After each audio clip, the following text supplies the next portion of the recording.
कोतवाली पोलिसांनी दुचाकी चोरीतील त्रिकुटाला शनिवारी अटक केली असून त्यांनी 10 दुचाकी चोरी केल्याची कबुली दिली आहे।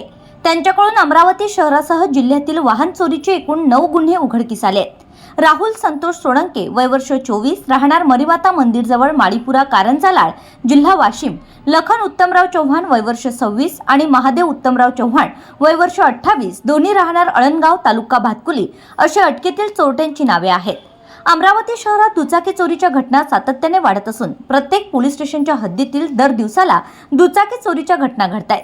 दरम्यान सागर प्रकाशराव वाकुडकर वय वर्ष 34 राहणार देवीनगर वडाळी यांचा चुलत भाऊ शुभम विनायकराव गडेकर हा दिनांक 4 जून रोजी त्याच्या मालकीची दुचाकी क्रमांक MS27 CP 1489 ही घेऊन प्रभात चौक येथील पटेल यांच्या घरी गेला होता। तेव्हा त्यांनी दुचाकी घरासमोर उभी करून घरात गेले आणि काही वेळाने बाहेर आले असता त्यांना दुचाकी बेपत्ता आढळली। त्यांनी भावाला माहिती देत कोतवाली ठाण्यात तक्रार दिली। त्या आधारावर पोलिसांनी गुन्हा दाखल करून तपासात घेतला।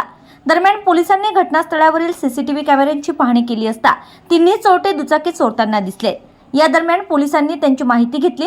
तसेच शनिवारी तिघांना ताब्यात घेऊन कसून चौकशी केली असता त्यांनी अमरावती शहरासह ग्रामीण व चंद्रपूर येथील अशा एकूण 10 दुचाकी चोरी केल्याची कबुली दिली आहे। पोलिसांनी 10 दुचाकी जप्त करून त्यांना अटक केली।